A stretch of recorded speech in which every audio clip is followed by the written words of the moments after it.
مرد اپنے اہل خانہ پر نگران ہے۔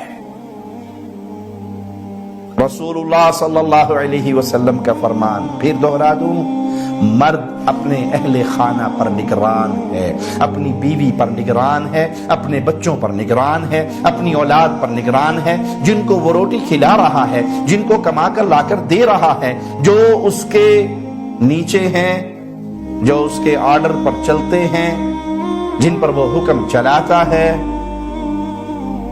قیامت کے دن اس شخص سے اس کے اہل خانہ کے بارے میں سوال ہوگا۔ آپ ذمہ دار ہیں، ان کے رزق تلاش کر کے لا کے نہ دیتے ہیں، آپ گھر کے بڑے ہیں، آپ خاندان کے بڑے ہیں، آپ قوم کے بڑے ہیں، آپ قبیلے کے بڑے ہیں، آپ کی بیوی کیا کر رہی ہے؟ قیامت کے دن ذمہ داری آپ کے کندھوں پر پڑے گی، سوال آپ سے ہوگا۔ یہ بے پردہ گھر سے نکلتی تھی، یہ غیر مردوں کے ساتھ بیٹھتی تھی، بے پردہ بیٹھتی تھی، اس کا چہرہ کھلا ہوتا تھا، یہ اللہ کے حکموں کو ٹھکراتی تھی۔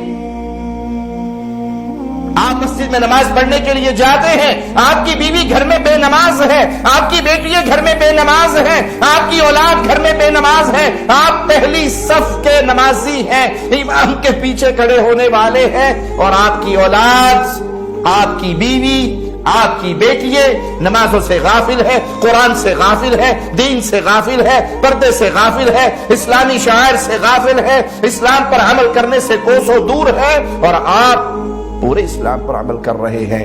ان گھر والوں کی تربیت کے بارے میں قیامت کے دن آپ جواب دیں گے۔ یہ اسلام ہے پیارے بھائی۔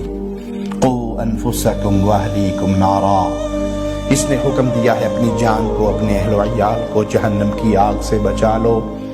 فجر کی نماز پہ اٹھے تو اپنے بچوں کو اٹھانا آپ کی ذمہ داری ہے، اپنی بیوی کو جگانا آپ کی ذمہ داری ہے، آپ کی اپنی بیٹیوں کو، گھر کے افراد کو اٹھانا آپ کی ذمہ داری ہے۔ مجھے بتائیے، اگر گھر میں آگ لگ جائے تو کیا آپ اپنی ذمہ داری نہیں سمجھیں گے کہ خیر و سلامتی سے اپنی بیوی کو، بچوں کو، اولاد کو، معصوموں کو گھر سے نکال لیں؟ ارے یہ بے نماز ہو کر جہنم کی آگ کی طرف دوڑ رہے ہیں، اور آپ کہتے ہیں جی اولاد جوان ہو گئی، میں کچھ نہیں کر سکتا۔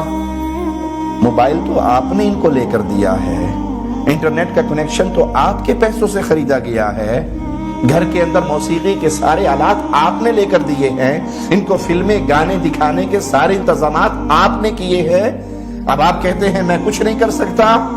قیامت کے دن ان کی تربیت کے بارے میں، ان کے حالات کے بارے میں، ان ذمہ داریوں کے بارے میں آپ اللہ کے سامنے جواب دہ ہوں گے۔ وَالْمَرْأَةُ رَاعِيَةٌ عَلَى بَيْتِ بَعْلِهَا وَوَلَدِهِ وَهِيَ مَسْئُولَةٌ عَنْهُمْ،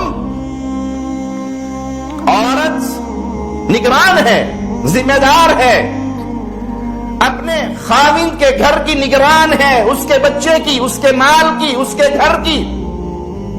اس سے قیامت کے دن سوال ہونا ہے۔ تیرا بندہ تو صبح ڈیوٹی پہ چلا گیا، وہ تو جاب کر چلا گیا، وہ اپنی دکان پہ چلا گیا، اس کے ذمہ باہر کا کام، رزق کی تلاش، رزق کمانا، اپنے بچوں کی، اپنی بیوی کی ضروریات پوری کرنا اس کے ذمہ تھا، وہ اپنی ضروریات پہ چلا گیا، تو گھر میں تھی، تو نے اپنے بچے کی تربیت کیسی کی، تو نے اپنے گھر کے معاملات کو کیسے دیکھا؟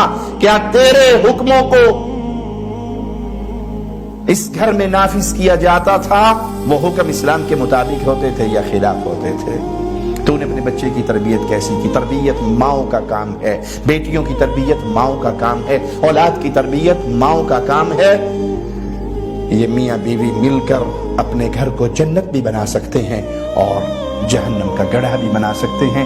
یاد رکھیے، دونوں صورتوں میں قیامت کے دن آپ نے جواب دہ ہونا ہے۔ اگر یہ گھر جنت کا منظر ہوا، آپ کے بچے قرآن پڑھنے والے، دین پڑھنے والے، نماز پڑھنے والے، دین پڑھنے سے، نماز پڑھنے سے یہ مطلب کبھی نہیں نکلتا کہ وہ دنیاوی فنون سے غافل رہیں، نہیں، دنیا کے سارے فنون ان کو سکھائیں، دنیاوی علم ان کو دیں، لیکن مسلمان بنانا آپ کی ذمہ داری ہے، مسلمانوں والی تربیت کرنا آپ کی ذمہ داری ہے۔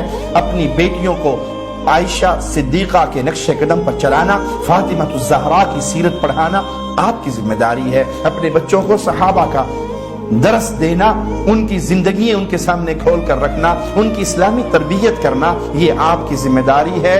اس ذمہ داری کا قیامت کے دن آپ سے سوال ہونا۔